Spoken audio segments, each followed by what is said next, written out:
I'm Stan Christensen, and this is All Things Negotiation. I've spent my career working as a professional negotiator and have taught a class on negotiation at Stanford University for over 20 years. On this podcast, I interview the experts, people who have negotiated in all walks of life. Together, we'll learn from their stories, their successes, their failures, and what they've learned along the way.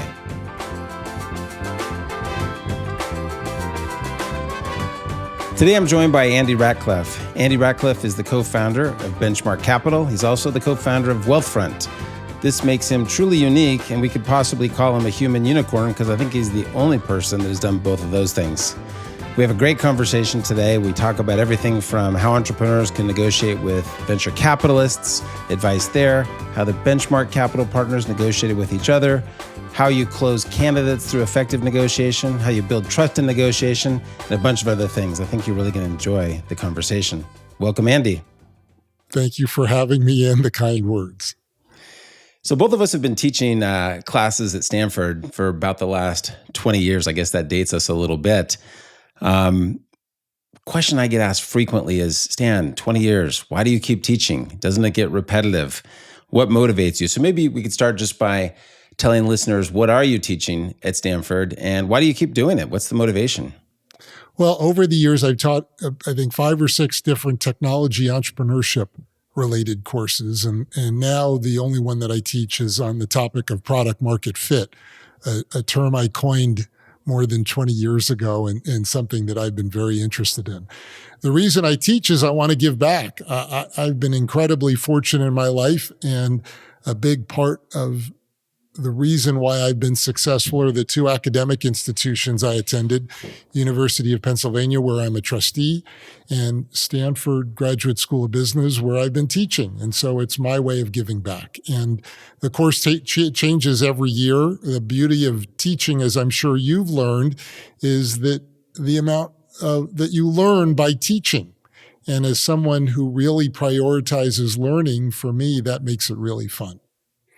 Yeah, I really share that. I also vary my class over the years. It's interesting. Negotiation, which is our topic today, is such a loaded term. If you ask 10 people what it means to learn or teach negotiation, you get different answers. I find that the kids that sign up for my class, the title is simply negotiation. And what I end up teaching them is a bunch of stuff that falls under that rubric: persuasion, influence, building trust, long-term relationships.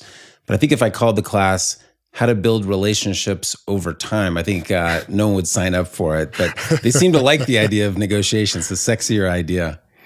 So let's maybe start by talking about some of your influences. You're a guy who's had so much success. Obviously, you're very ambitious, or you wouldn't have had those successes.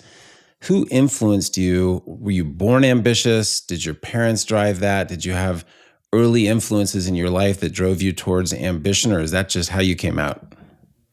I'm not sure. I know my dad was an entrepreneur. He had a really small business. He didn't go to college. Neither of my parents did. But he scrapped and built a small business that afforded us a wonderful life. And he was very funny. I would work for him in the summers. And whatever I did, he would always ask me why I didn't do more. And so it always pushed me. I adored my dad, but it always pushed me to push harder. And so maybe that's it. Well, we'll talk about Wealthfront in a bit, but I'm guessing if some of the Wealthfront employees were listening, they might think, oh, he did the same thing to us. He was pushing us just like his dad pushed him. One of the things I spent a lot of time doing at Stanford is advising kids on careers. I have, over the years, and I think we overlap on that, used your list of good small companies to work for. I think you used to publish a list through Wealthfront. Talk a little bit about what your general high-level advice to kids is in terms of where they should work, what would be good for them versus, say, when you and I came out of college, the options were a lot more limited. But if you're just had a kid come to you now saying, hey, what industry, what size company, what growth rate, what would be some of your wisdom there? Well, I can only answer that question relative to technology businesses because that's really all I know. So if we can narrow the focus of that to what advice would I give for someone who wants to work in technology, what I would say is you want to focus on a mid-sized company with momentum. And the reason for that is, as you well know, the vast majority of startups fail. Now, no one talks about the failures. Everyone talks about the successes, which might lead one to believe there's a pretty high ratio of success. That is absolutely not the case. When building a career, I think the most important thing to optimize on is success, because you get more credit than you deserve for working for a successful company and less credit than you deserve working for an unsuccessful company. So the thing to optimize on is not the amount of money you're going to make in your first job, but rather can you be successful? Because if you work for a successful company, that halo will attract a lot of recruiters and give you even better opportunities over time. So to me, it doesn't make any sense to join a company pre-product market fit, because you don't get that much more equity joining pre-product market fit, and you take radically more risk by doing so. That's point one. Point two is, if you're a young person without any experience or expertise, even someone coming out of an MBA program, you're not an expert in anything. So the likelihood that someone or that a company just post pre-product market fit is going to want to hire you is low. So I think you need to join something a little bit later. Now, most people are attracted to work for the franchise companies like Facebook or Google or Microsoft, people like that. The problem is the lessons that you learn at those companies are not transferable to smaller companies. So if at some point in your career you want to do a startup or you want to work for an early stage company, don't work for a behemoth, because those lessons are not transferable.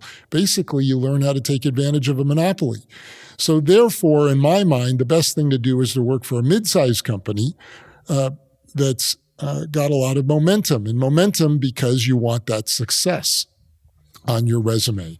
So to me, that's a company with revenues of $20 to $300 million annually.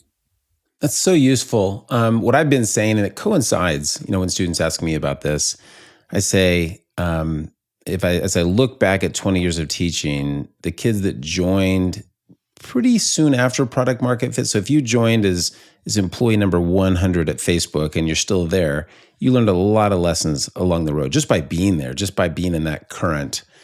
And so you just sort of, and those companies are easy to identify. Once they have product market fit and their revenue's there, jump on that train and grow with it. You just get more responsibility, more differentiation of what you do.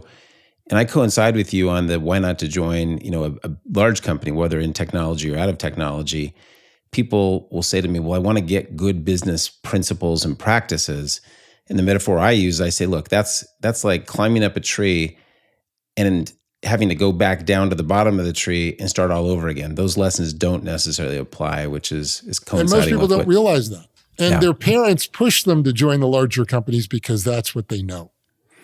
Well, one of the things I say about parents is I say, and you and I are both parents, ignore the advice that comes from your parents. And the reason is twofold. One is the world's a different place than when they graduated from college and we're looking at these choices. And number two, parents tend to advise towards conservatism. And I think great careers aren't started with a conservative lens. My father wanted me to be an accountant. And if I had gone and worked for a Big Four accounting firm, I think I would have wanted to pull my hair out. But for him, that was a good income, a solid knowledge of business principles, learn accounting, it applies to other things. One of the other lessons I share with the students is I say, you don't need to learn to be an accountant to understand FP&A. You outsource things that you're not good at as opposed to having to understand everything and learn it firsthand. Well, another thing about advice that I've come to learn is that people tend to advise you to do what they did. Yeah. So one of the things that I caution my students about is you have to filter on the advice that you get, because almost everyone tells you to do what they did, which isn't necessarily right for you. Yeah, I encourage them to do lots of informational interviews. I was headed at one point for law school, and I interviewed lots of attorneys. I interviewed people from litigation, corporate, DOJ, environmental law. And in the beginning of those interviews, they all said, oh yeah, you ought to be a lawyer. I love my job. And then when I would ask them specifically, well, what do you do every day? What is it that you're excited about? By the end of an hour conversation, they would say, I don't really like my job that much in a while. You probably shouldn't go into it. So I think informational interviews is just really understanding. So many kids start a job without knowing what are they going to do all day at that job. And these days, people bounce around a lot early in their career. And I think you can do that a few times, but you don't want to have 5 jobs in 5 years. Correct. Job hoppers are not people that I want to hire. No. So you were not a job hopper. Out of business school, you decided right away that you wanted to be in the venture capital industry. Talk about that decision, because in the days that you joined, way pre-founding Benchmark, it wasn't as sexy, as obvious. There weren't as many jobs. So talk about that decision. Oh, yeah, it was. Absolutely, it was. Okay. It's just it was an order of magnitude smaller. But venture capital had an unbelievable period of growth from 1980 to 1983. I actually learned about it when I was going into my senior year in college. I read an article in the New York Times Sunday business section about this industry that combined 3 things that really interested me. 1, computer science; 2, investing; and 3, entrepreneurship. So as I said, my dad was an entrepreneur. And in college, I studied, interestingly, computer science and finance. So I had become really interested in investing. And I thought, oh my God, you could combine those things into a living? That sounded too good to be true. Well, when I graduated, I wanted to live in New York. That was a goal of mine. And in 1980, when I graduated college, the only software development jobs in New York were for companies called time-sharing bureaus who ran mainframes and built custom apps for financial service companies. And they treated their programmers, as they call them, terribly. And I just thought, that's not a culture I want to be a part of. So I got a really late start, but I got a job on Wall Street. And back then, there were only 50 financial analysts on Wall Street. So I did that, and one night I went to dinner with a buddy of mine from college who also got one of those 50 slots for another investment bank. And we were joined by one of his colleagues, and this friend of his was really enamored of venture capital and talked about it and said, and learned that I was interested in it. And we would get together every couple of weeks. We'd have dinner at 11 o'clock at night because we worked such long hours. And we both decided we're going to go to Stanford Graduate School of Business as a way of getting into venture capital. And I got in and he didn't, unfortunately. He did 2 years later, so the story turned out well. But I went to business school to pivot my career, which is what I find is to be the number one reason for people to go to premier business schools, and that is to pivot their career. So I wanted to go to Stanford because I wanted to get into that community so I had a chance of going into venture capital. It's a great history. So you had an apprenticeship at Merrill Pickard. I think you spent over a decade there learning the ropes, and then you co-founded Benchmark Capital. And let's dive into that a little bit. Sure. One of the things about Benchmark Capital that it's widely known for is its egalitarian partnership. You guys shared economics and presumably decision-making on more of a democratic basis. Talk about equal basis. Equal basis. Okay. Yeah. You can have a democracy, but not necessarily equal votes. So you're not diverse, but inclusive and equal. How did you manage decision making? Because in venture capital, you're not all going to agree all the time, whether it's on a specific investment. We didn't want to agree, actually. So talk about lessons from that on how you managed the disagreement. How did you work out your differences? Were there explicit processes? Were they implicit? How did you approach differences? Well, when we started the firm, 3 of us had come from arguably 2 of the top 5 firms in the business. My partner Bruce and I came from a firm called Merrill Pickard Anderson and Iyer, as you had previously stated. My partner Bob Cagle came from TVI, which was probably the number 2 firm at the time. And the other 2 co-founders, one was an entrepreneur that we had backed at Merrill Pickard, and one was someone who had worked at a small private equity firm. Well, when we built the firm, we spent a lot of time on our culture because we wanted to build this unusual structure that was, we thought, built to last, an always equal partnership. So we spent 3 months talking about all of the challenges that we would face in an always equal partnership. What were the characteristics of the people that we wanted to hire? And then we tried to borrow the best of our old firms and from other firms to try to build a firm that would allow us to build the best firm in the business. Now, very few people, when they start venture firms, set out to build the best firm in the business because you don't need to in order to do very well financially. But we cared much more about that than we did about the money that we were going to make. One of the things that we borrowed from TVI that I really loved was the way that we made investment decisions. So in the venture industry, the predominant method of making decisions is the consensus approach, where a partner can veto, but you really want to get to a consensus about an investment. The challenge with this is luck plays a really important role in the outcome of our investments. So no one really wants to be a veto, because who wants to be the guy who vetoed Google?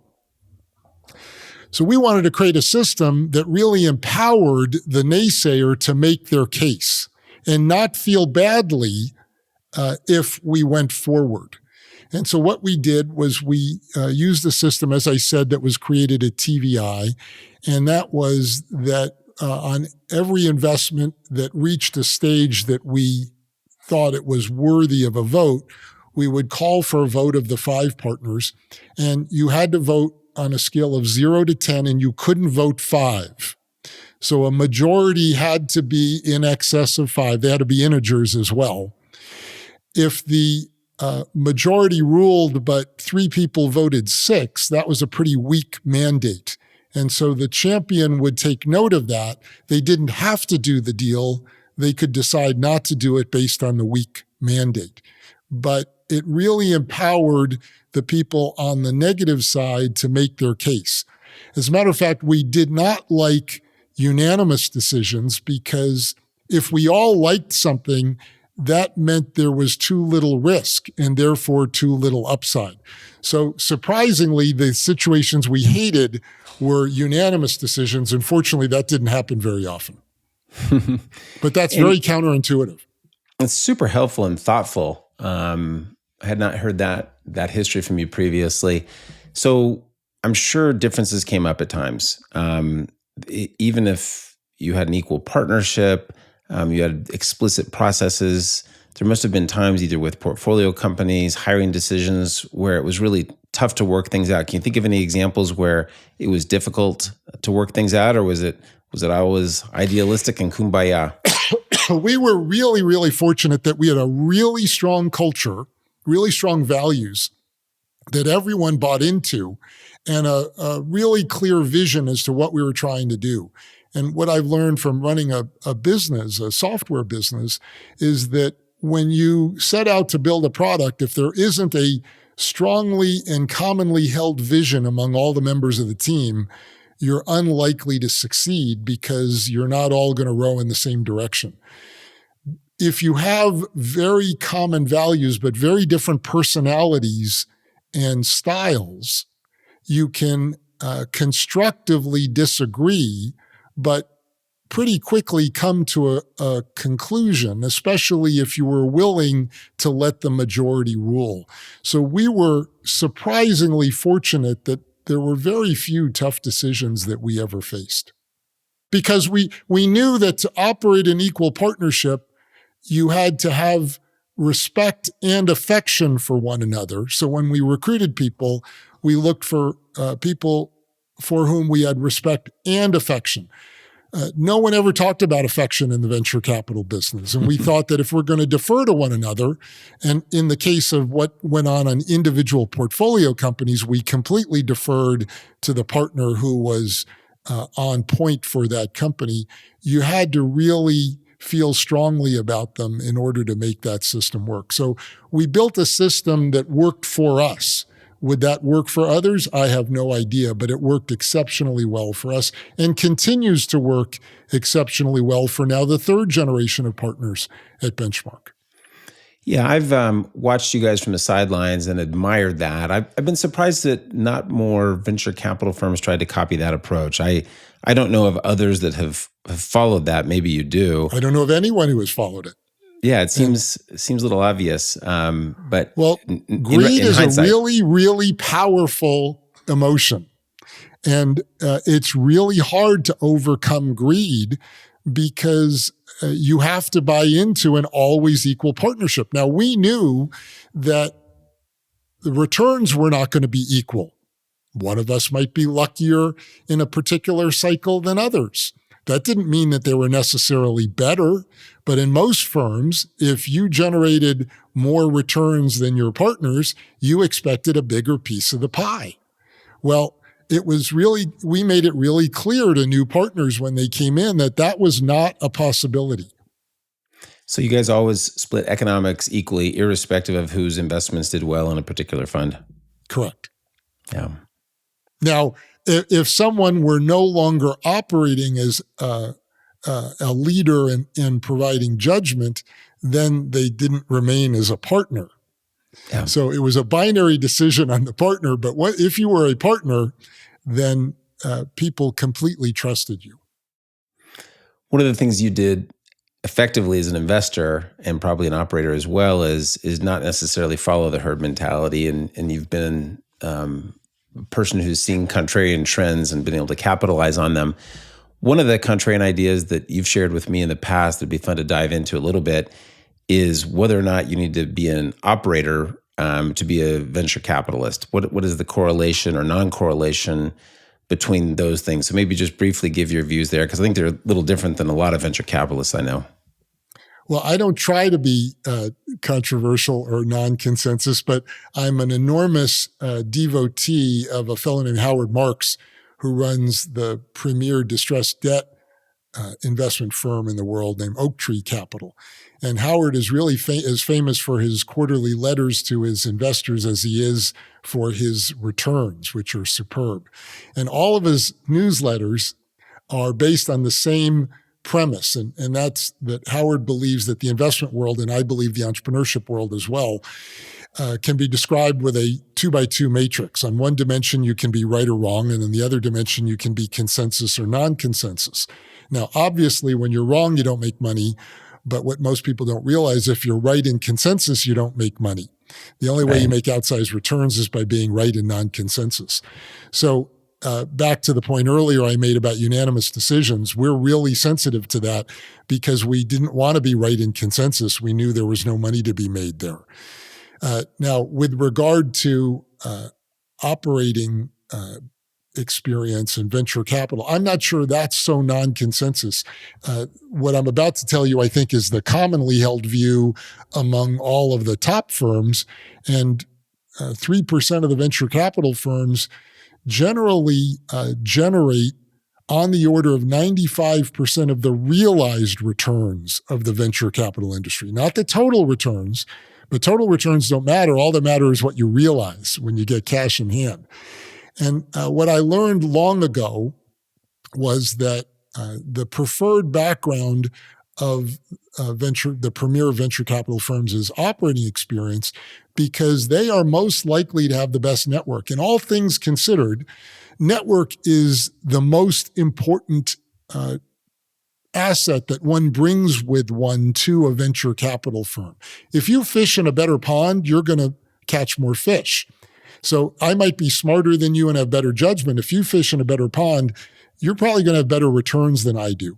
So what are proxies for really good networks?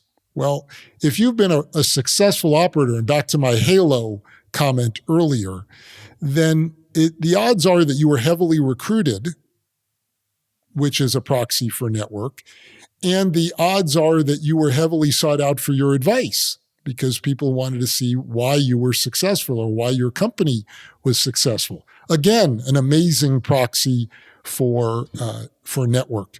So all things being equal, generally speaking, if you've been an executive at a successful company, a young executive, then the odds are that you have a tremendous network.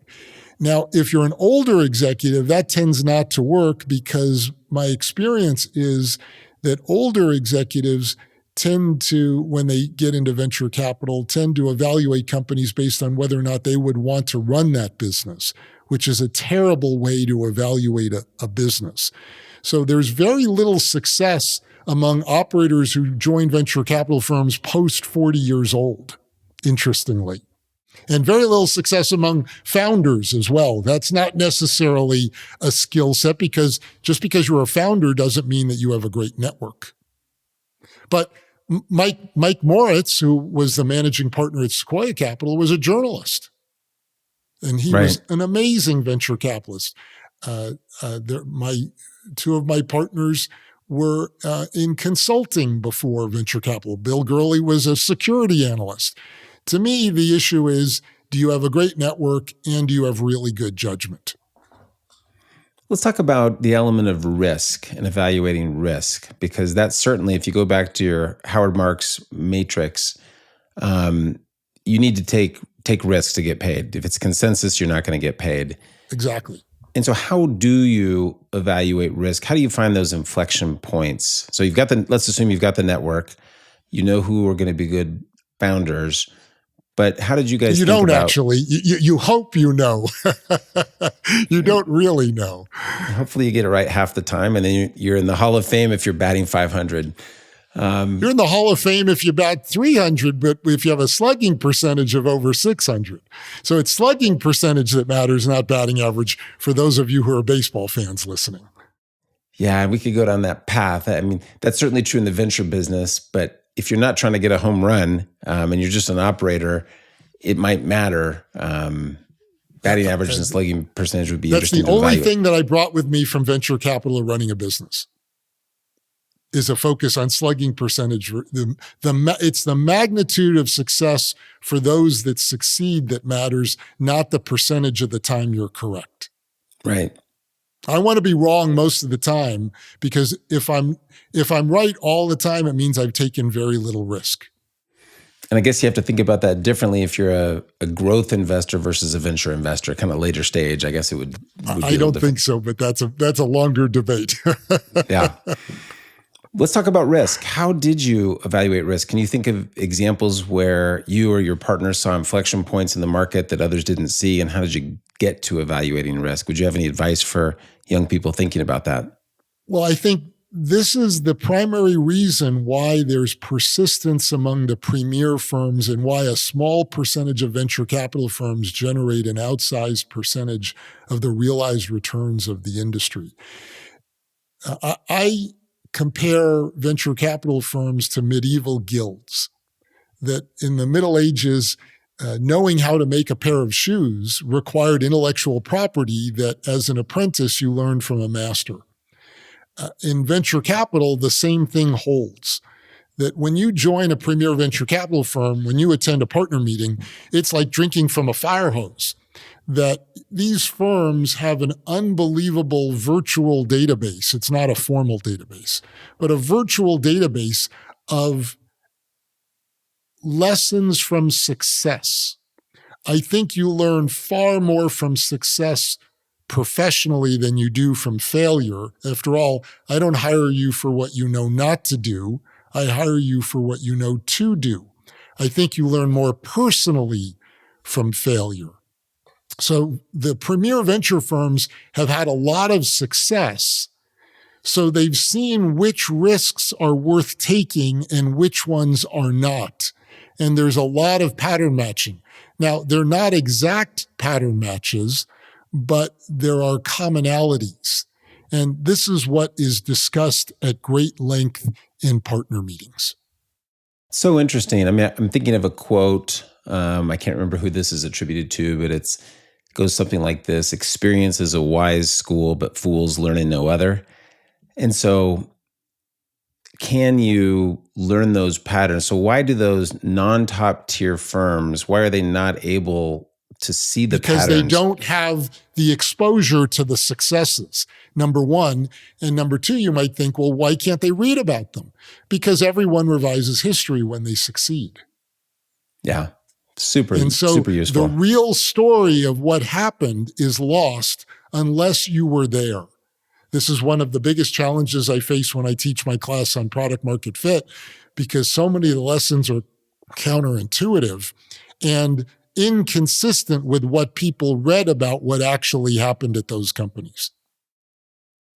One of the things, just rounding out our conversation about your experience at Benchmark, we've talked about your feeling that a market has to really want a product. There's no entrepreneur that's going to convince a market that they need Has a to be product. desperate. Yeah, they got to be, so you'd go even farther and say desperate. Need is irrelevant. They have to be desperate. You've talked to me in the past about this idea of product market fit, and it kind of coincided with one of the famous venture capitalists, the founder of Sequoia Capital, Don Valentine, and I think he coincided on that. I was actually presenting to the Sequoia Partnership, was raising a round of funding. I think you and I met when I presented to Benchmark. We presented to Sequoia. We ended up raising money from Excel. But Don Valentine, it was interesting. We were in the meeting, and I think I was boring him to death. I think my presentation, I probably had some fancy PowerPoint. I was probably exaggerating pro forma numbers, and he was falling asleep, and he had his elbow on the table. And his elbow, and this has happened to all of us, his elbow slipped off the table, and he did the big head bounce, and he re-woke up, and he said, "Stan, I just want to know one thing. How big is the market?" Well, as we were talking about earlier, I think his more famous question was, who cares? Which was his way of saying, why are they desperate? That without desperation, people will buy a product that's good enough from the incumbent. Why would you take a risk with a new company's products if there's a good enough alternative? And if you're desperate, the only reason you're desperate is because there is not a good enough alternative. The challenge is finding a market that's desperate for your product. And unfortunately, not many people are able to do that. But if you are, something really special happens. Don was the guy who really figured this out. I put a term to it. I always give credit to Don Valentine for creating the whole philosophy around product market fit. I popularized it because I put a term around it. So you must have sat through hundreds, if not thousands of presentations, people like me trying to raise money. What advice would you have for entrepreneurs? And maybe think about this as what mistakes do entrepreneurs often make when they're presenting to venture capitalists and trying to persuade them and influence them to see the vision of their company and that the market is ready for that company? The really great companies have an insight, an unusual insight that's usually based on an inflection point in technology. And the challenge then becomes who wants it. So it's the opposite of starting with the market looking for a problem and coming up with a solution. That leads to mundane outcomes. And that's an example of being right in consensus. The really big wins are much more likely to be someone who observes an inflection point and then takes advantage of that to create or propose a product to be created. And then the challenge is, does anyone want it? Without change, there is seldom opportunity. And most entrepreneurs don't understand this. So most entrepreneurs go in pitching an idea where they're trying to solve a problem, and they don't realize that that is not very, very compelling. So why should I care about your insight? If you can explain that, that's how you really compel someone among the premier venture firms. That's a great insight. So once you've invested, you're usually on the board of the company, I assume, and sometimes, in fact, frequently, entrepreneurs need to pivot their business model. I think almost probably always. I don't know of any successful company that didn't pivot, but they all revise history to make it sound like they didn't. I think that's true, even for Google. Even for Google. Yeah. So what stories from your partnership, either investments that you made or your partners, did you have in either being involved in that pivot, persuading them that they needed to pivot, helping an entrepreneur through that process? Because there have to be some, opportunities to persuade and influence when you are in the pivot process. Well, my view is that I can lay out the information and either the management team gets it or doesn't get it. So perhaps the best example of this, of me putting the mirror up to management so that they can be intellectually honest about their product market fit, as opposed to telling them they didn't have product market fit was when I worked with Ben Horowitz and Marc Andreessen on their last startup. It was a company called Opsware. Previously, it was called LoudCloud. So when it started, it was basically AWS many years before AWS. So they built a service to host people's websites that was fully automated. And they started in 1999 at the height of the internet bubble, and it was such a pressing issue that they were able to convince startups who had raised $50 million to pay them $1 million a month to manage their websites. This was, and they got off to a really, really fast start. And they had learned about the need for this from their experience at Netscape. And then Netscape was acquired by AOL. So they saw the importance of bringing a website up very, very quickly. And most companies didn't have this expertise. And if they could offer that to everyone, then hopefully they could help people get to market sooner, which at that point in time was viewed as a really important thing to do. Well, when the internet bubble burst, companies were no longer able to raise $50 million and no longer willing to pay them $1 million for a month for this service. So the market became large enterprise companies and customers. And enterprise customers didn't want to buy a service. They just wanted to buy the software. Now, the challenge with that is Marc and Ben, having worked at Netscape, swore that they would never be in a software business again because at Netscape, the 95% of the bookings were in the last 2 weeks of every quarter. And this is a miserable way to live, stressful, especially if you're running a public company. So they swore they would never do that again. So at board meetings, I would get together with them and I'd say, who wants to buy your product and what is it that they want to buy? And it was very clear they wanted to buy software. It was large enterprise companies who wanted to buy software, but they really didn't want to do that. And I kept asking, do you know better than the market? And it wasn't until I came up with a way for them to make the transition that they were willing to consider it in this case. And then ever since, Marc became a real advocate of this process.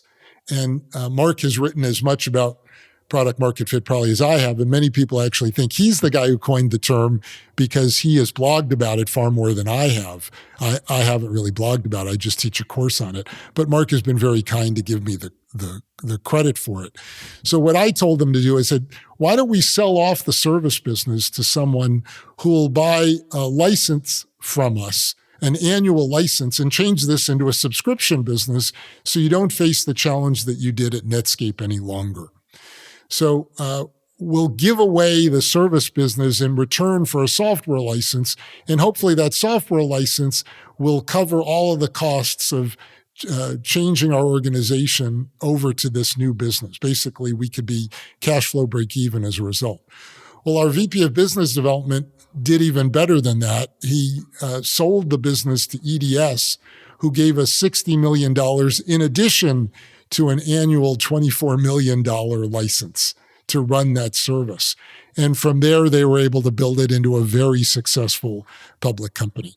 So to me, it was, and what the lesson I learned from that is going forward, I had to focus most of my energies at the beginning of my relationship with the management team on expectations around product market fit.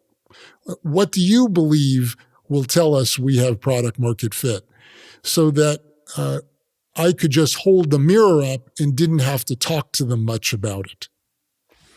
I like the metaphor of the mirror. That seems like a very wise process. Because telling someone to do something is not a way to influence them, as you well know. Yeah, I'm thinking of a negotiation quote. Again, I can't remember who to attribute to. It said, negotiation is the art of letting them have your way. And so it's their idea. Well, that's it. And I do remember talking to those guys in those days about some of those conversations, but I didn't know that was your insights. That's super fun to hear it. Benchmark was, I met most of those partners over the years, and there were some really talented partners that you had. Are there things that you can think of that you learned from them in your collaboration around persuasion and influence? Well, actually, one of my partners, Bruce Dunleavy, is the person who has most influenced me in my career. He was my business school classmate, and he was the guy that whenever he would speak, everyone would stop what they were doing and turn around and pay attention. And he was so good that I knew I had to recruit him. So after he graduated business school, he went to work for Goldman Sachs, and he was one of the two guys responsible for getting them into high-tech underwriting. They literally weren't in that business before Bruce was an associate. Talk about influence. An associate convincing Goldman Sachs to do that was a really, really big deal.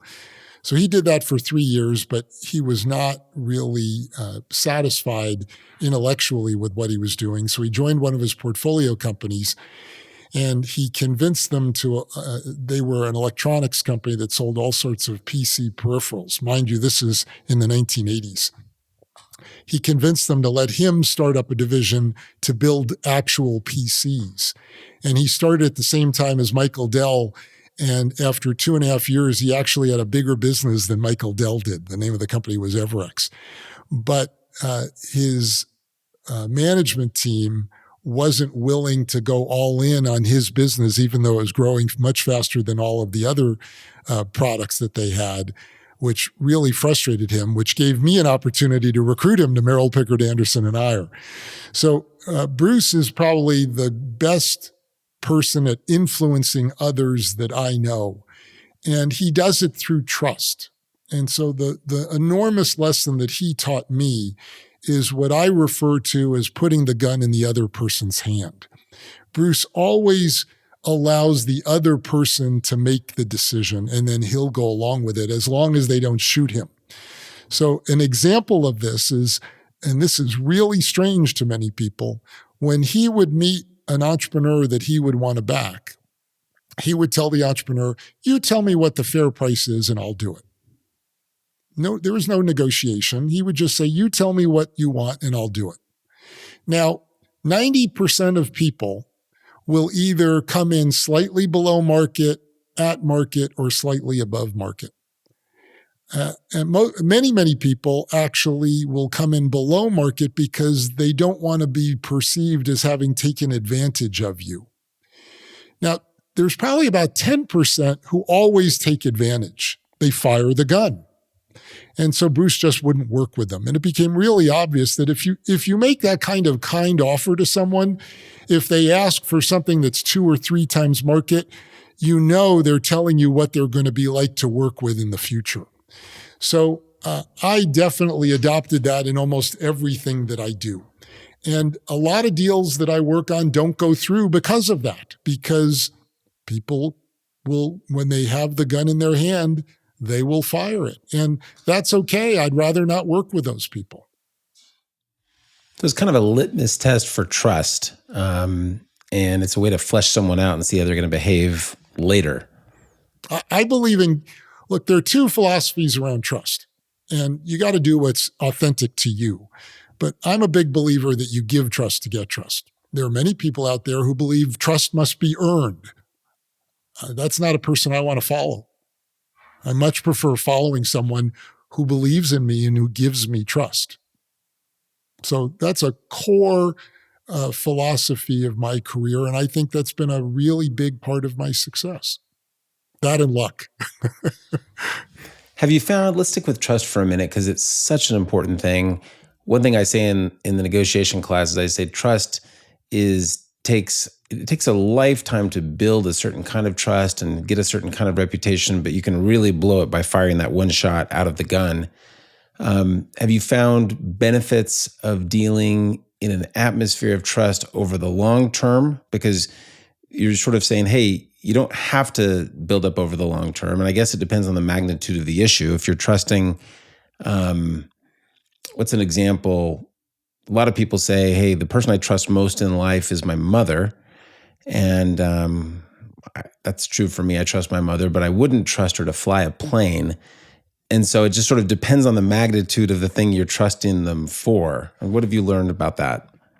Well, I'm of the belief that there aren't bad employees. There are employees who are put in bad positions or not the correct job. And so when I ran a company, never having had any operating experience before, I really embraced this philosophy. to the point that I think I was doing someone a great service by saying, this is not the right job for you. We would either try to find the right job for them, or I would encourage them to go to a different company where they could find a job that was better suited to them. That's very, very unusual. I was really influenced by a meeting I had with Mike Krzyzewski in 1999. My partner, Bill Gurley, was a college basketball player. He played for Florida and loved, even though he went to Florida, he loved Coach K. And so when he put on an internet conference in 99 or 2000, he had Coach K as the keynote speaker. And we were fortunate enough to spend an hour with him in the green room before he came out to speak. And there were two topics that really changed my entire philosophy about management. And they were, number one, one and dones were starting to happen back then, believe it or not, 25 years ago. And we asked him, how do you deal with players, with students that you only can recruit for 1 year?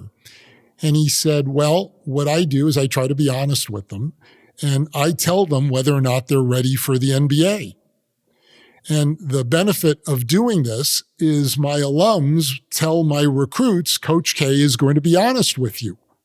That if you're ready, and probably no one knows better if you're ready than Coach K, he'll tell you. And if you're not, he'll tell you, and you should stay in college and play a little bit longer. So he didn't do what was necessarily best for him. He did what was best for the player. And that helped him reap unbelievable benefits. So this is the golden rule if you don't recognize it. The other thing that we talked about was assistant coaches. We asked him how he dealt with assistant coaches leaving him after a few years.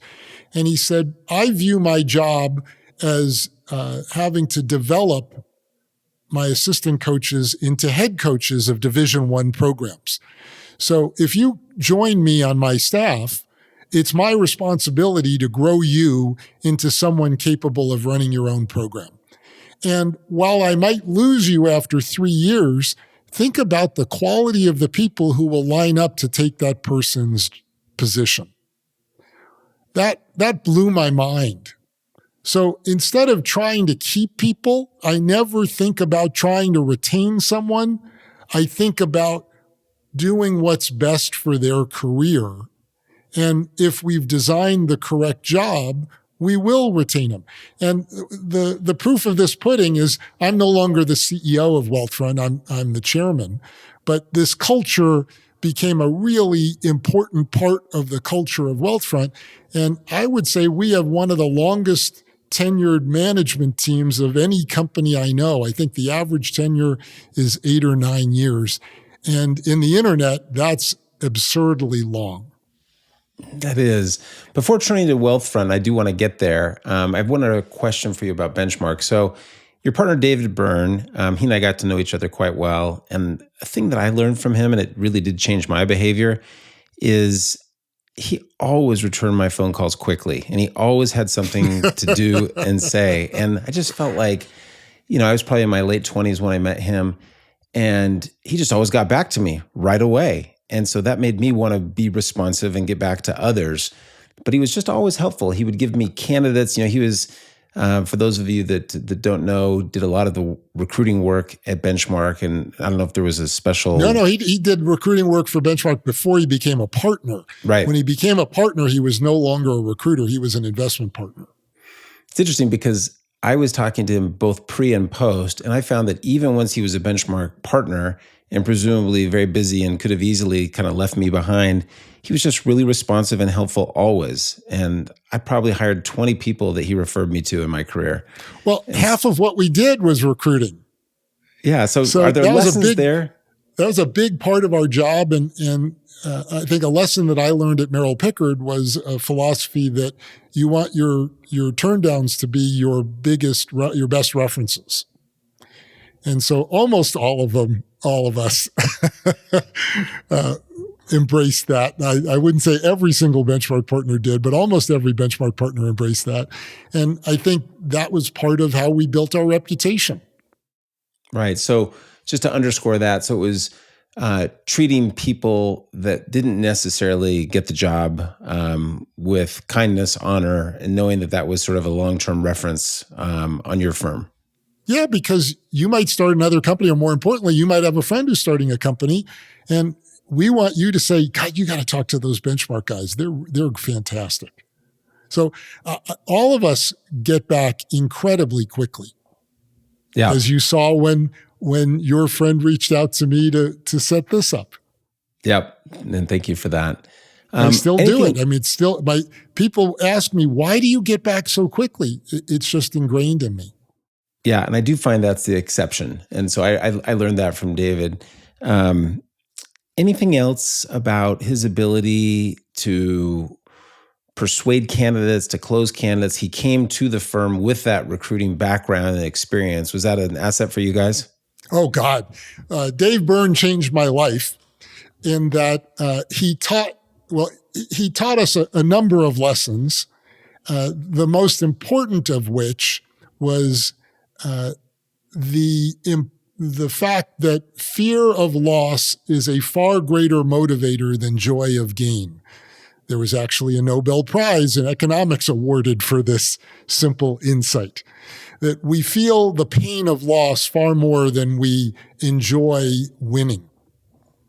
So what Dave learned as a recruiter, and Dave was probably the premier CEO recruiter in technology before he joined us, was that he never closed a search through solely exciting the candidate about the opportunity.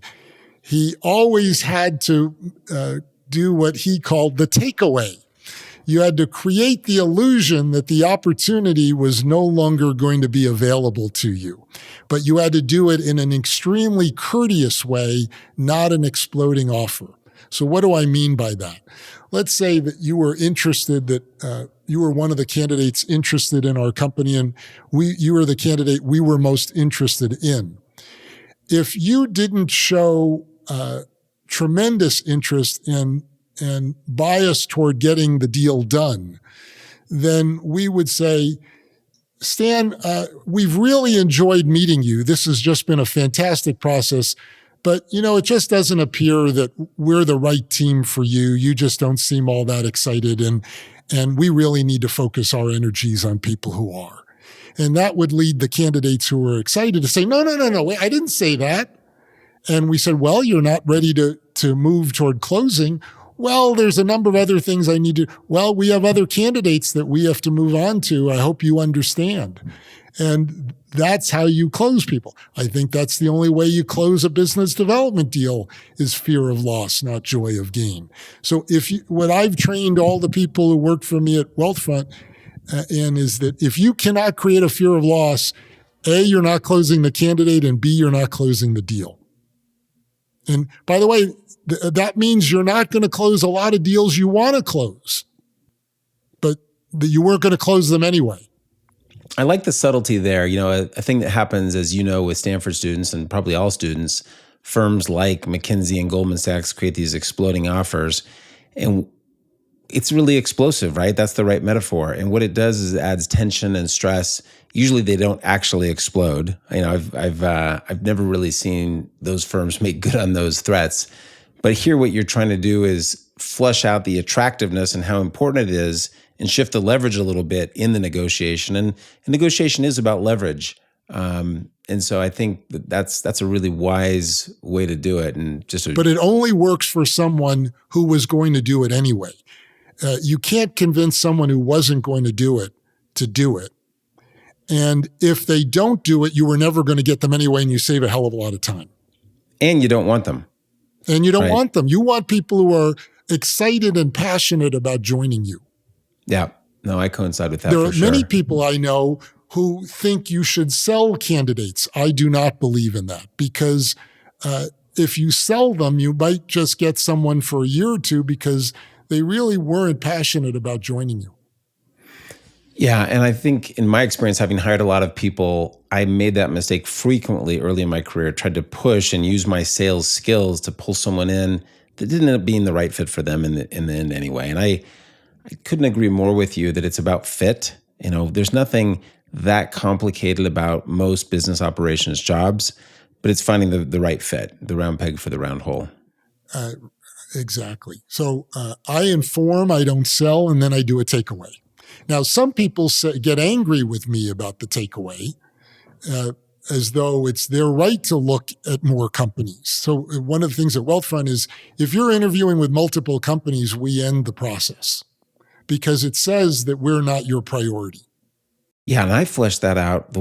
I do it slightly differently. What I say is, look, I'm going to be honest with you about, are we interested in you or not? But you need to be honest with me. If this is your first fit, the first choice for a fit, tell me and we'll see if we can work something out. If it's not, you should probably go see if you can get your first choice. Exactly. And you have to do that in a respectful, courteous, and kind manner. If you do that as an exploding offer, that's not courteous, kind, and respectful.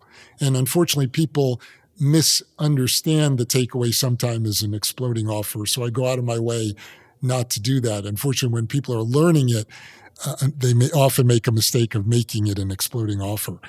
So if some people react to it as, well, but it's my right to interview with a bunch of other companies, to which I say, it's absolutely your right and you're welcome to do it. All I'm telling you is, if you don't know what you want and you need to interview with a bunch of other companies, you're probably not the right fit for us. Some people find that very frustrating. There's also a small percentage, maybe 5%, who lie, who say, yeah, you're my number one choice, and they accept the offer and then they keep on interviewing. And unfortunately, that's life. What I tell the students about lying, because people do lie in negotiation, is it never makes sense to lie, and there are no exceptions. And then some student will come to me and say, yeah, but what if there's a terrorist holding a gun to your mother's head? Can you lie then? And my response there is, that's not going to happen to you. Just don't lie. One of the challenges with that, Stan, is their friends tell them they should lie. Yeah. And it's so short-sighted. Over and over again, I hear this advice from millennials that they seek the counsel of their friends versus experts. I'm a baby boomer, and my generation seeks the advice of experts, and you use your friends to get to the experts, but you don't seek the counsel of your friends, you seek the counsel of experts. I'm sort of thinking of whether to go into this. I think that it's useful to have advice from different generations and be able to contextualize that advice to the generations. So there's certain things you can get from people in their 20s, 30s, 40s, and 50s that are different and heterogeneous, but relying on one narrow set of advisors, I think, has real limits. I agree. Wealthfront. Let's talk about Wealthfront. You're a reluctant operator. You're a co-founder there. You didn't really want to run it. You've talked to me and others about that. Operations, I've run several companies. It's hard. There are frictions. What did you find difficult about operations? Well, to me, businesses would be really easy to run if there weren't people. So all of the challenges were people. And the frustrations are over product market fit. That the most frustrating situations are when you conceive a product that you strongly believe people need, but if they're not desperate, they just don't buy it. Those drive you crazy. But to me, the hardest thing about running a business was the fact that it's all consuming. Now, my friends who are entrepreneurs laugh at me when I talk about this. The beauty of venture capital is I prided myself on how engaged I was with my portfolio companies. Engaged does not mean telling them what to do, but getting up to speed, what I thought was getting up to speed on what they did. But when I went home at night, I could turn it off. I could go to dinner with my family. I could go to a movie. I could watch a game. I could really turn it off. When you're running a company, you can never turn it off. You're consumed by what you need to do to move the company forward because you're responsible for all of these employees, for your investors, for many different people. And I did not find that enjoyable at all. And I much prefer being the chairman now because our CEO can be consumed about it. And he's done a much better job than I did when I tried to run the company. So too much work. I'll summarize that as too much work. It's not more work. It's mental overhead. Yeah. So it's always there. You can't turn it off. It's always there. Like if I were out to dinner with my wife, she'd say, "You're thinking about it again, aren't you?" And I'd say, "Yes." I'd wake up in the middle of the night and think about it. It just drove me crazy. Well, I'm sure your portfolio companies are happy to hear in retrospect that you weren't thinking about them all the time. You told me previously that it took longer to achieve product market fit there. I can't remember, 3 or 4 years, was it? 3.5 years, yes. So 3.5 years to achieve product market fit. Previous in our discussion here, you said, essentially, and I'm paraphrasing, people shouldn't join companies until they have product market fit. So you had a number of employees. How many people at year 3.5 would you have had? 17. So 17 folks. I assume most engineers at that point? Yes, almost all. Almost all engineers. So they were taking this huge risk. Some of them had a slug of equity, but the others, they just had a lot of faith. Would you advise people, how strongly do you feel about not joining a company until there's product market fit? And what would you say to those employees that took that risk? I think it's an intelligence test. I don't think you should ever. I think you should almost never join a company pre-product market fit. The only people who should join are the ones who are just so passionate about the product or the mission that they're not going to be happy unless they're doing it. So they have to be a little crazy. So you had a bunch of crazy kids, 17 kids, 3.5 years in. Were most of them able to stay long-term at the company? Sounds like, it was an intelligence test. They were crazy. Did they work out long-term as employees? Well, interestingly, when we pivoted into the thing that succeeded, we went from 26 people to 17. That was the only reduction in force that we've ever had as a company. Even with all the issues that fintech companies have faced, we never had any layoffs. And now we have profit margins in excess of 40%, which is really quite amazing, and growth in excess of 50%. But back then, when we went through the pivot, I did the same thing that we talked about earlier. I talked about what we were pivoting into and asked people, if you don't believe in it, then you should leave. And if you believe in it, then stay and we'll see what happens. And I promise a severance if this thing doesn't work in 3 months. But I told people that if you don't believe in it and you stay, I'm going to ask you to leave, and I'm not going to give you any severance. So I really wanted people who were on the bus. So the 17 people who stayed, including myself, were very much behind the mission and the strategy of the business. I think that companies pre-product market fit actually operate very differently than the lie that I used to promote when I was a venture capitalist. And that was, we back world-class companies staffed with world-class people. Well, pre-product market fit, I don't think you can get world-class people. You can get the best people that you can under the circumstances who are willing to work for you. So of the 17 people that we had, once we had product market fit, I had to upgrade 8 of them. Meaning 8 of the 17 were really not up to the task. Then we were in a position to hire better people. And as the steward of the business, I had to do that. It sucks being a CEO. This is one of the things that people don't appreciate, that if you're going to always put the interests of the company ahead of your own, then even if they're your friends, you have to do that. Now, among the remaining 9, and by the way, this was December of 2011, 5 of those 9 are still with the company. Amazing. And one of them's the CEO. So since it's an intelligence test, you would say... And by the way, those 9 turned out, they were needles in a haystack. They were just fantastic. Right. But we got lucky that they were fantastic. They arguably shouldn't have joined us. Yeah. And so your advice to a job seeker today would be, look, this is an intelligence test. If you join a company pre-product market fit, you're probably not that intelligent. You're probably going to get let go once they figure out the product market fit.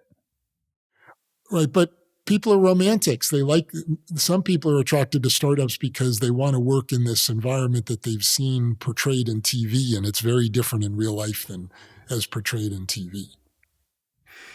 So helpful. Let's wrap off with a couple of questions around life advice, just general. So today, you're the chairman. That's probably not a full-time job. Thankfully. You're thinking about it, not even past breakfast. So on the projects that you're engaged in today, and you can talk about those or not, but who are people that you turn to for advice? These could be colleagues, friends, authors. So where are you getting your best? Who's persuading you these days? And what are the projects they're persuading you about? Well, as I said, my partner, Bruce Dunleavy from Merrill Pickard, continues to be the greatest influence in my life professionally. If ever I face something very, very challenging, the first thing that I would do is pick up the phone and ask him. And he's only 2 years older than I am. He's approximately my age, but he has so much more wisdom and judgment than I do that I find unbelievable value in that.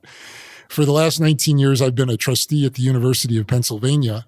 The chairman of the board at the time I first became a trustee is someone that I revere. His name is Jim Reapy. He was the vice chairman of T. Rowe Price, the investment firm. And Jim is one of these guys that you just want to follow, one of the best leaders I've ever met. And so I'm 65 years old now, and I think Jim might be 78 or 79. And whenever I see him at a trustee meeting, I'm like a puppy dog.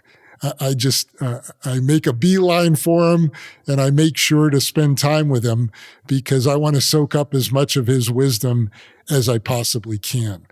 I was also unbelievably fortunate to have served as a board member of Reed Hastings' previous company. So Reed is now the retired CEO and I guess the chairman of Netflix. Prior to Netflix, he had started a very successful technical software company called Pure Software. And I've probably learned more about being a CEO watching him than anyone I've ever met in my career. The wonderful thing about being a venture capitalist is you get to observe some pretty special people, and there was no one more special than Reed. And one of the greatest lessons I learned from Reed is that every year he would come to the board and say, this is what we're betting the company on. Now, the bet that he would make was asymmetric. If it worked, it would work really big. And if it didn't, we would take a step back, but we wouldn't go out of business. But this is why Netflix is so successful, is this is the way Reed thinks. It's another way of talking about that focus on slugging percentage versus batting average we discussed earlier in our podcast. So Reed is just an amazing guy, and I now get to see him about once a year at the Telluride Film Festival. And then I've had the great fortune to teach with some amazing people. I taught with a guy named Marc Leslie, who was the founder of Veritas Software. And Marc is incredibly articulate on the topic of culture and values. And he built $1 billion plus software business. And when I was running a company, I would often hear Marc's lines from our class that we co-taught in the back of my mind. So he was incredibly valuable. And then I had an academic teaching partner for another course named Bill Barnett, who has an encyclopedic knowledge of business research. And yes, that is a real field. But I learned a ton from Bill, and I hear a lot of him in the back of my head. So being able to traffic in these amazing people has made me so much better. Let me just share one last story with you on this topic. So in 2007, I had probably the best cohort of students I've ever had in the 19 years that I've taught. And I remember an entrepreneur affiliated with Benchmark had taken over a new company. He'd been asked to run a company that he had not founded. And he was looking for someone that he could groom to be a VP of product. And he asked me, who are the best students that you could recommend to me who I could groom into VP product. And this guy, Thomas Layton, was the guy who really was the reason for OpenTable's success when he was the CEO. So Thomas is a phenomenal guy. And I gave him 5 people, and he asked me to rank order them. And he ended up hiring the guy that I rank ordered number 1. And unfortunately, this company was not able to find product market fit, but its technology was so good that it sold to Google for $130 million just for the technology. Now, remember I said you learn more from success than you do from failure. They didn't have a lot of success. So the guy who I had introduced, who had become the director of product, ultimately became VP of product, has since gone on and started a couple of other companies, and he's superb. But the guy who was probably ranked number 2 or number 3 ended up joining Facebook.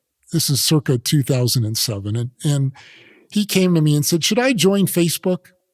And I said, I think at that time, it was a mid-sized company with momentum. It only had about $40 million of revenue. And he thought joining Facebook was selling out because he had come to Stanford to become an entrepreneur. And Facebook was interested in him because he was Spanish and he had built a Spanish clone of Facebook, which he didn't really have confidence in taking forward as an independent business. But Facebook really liked that experience and put him in charge of international. He says they put him in charge of international because he was the only guy who spoke with an accent. But this fellow, Javi Olivan, was absolutely superb. And he had a couple of the insights that were critical to Facebook's success.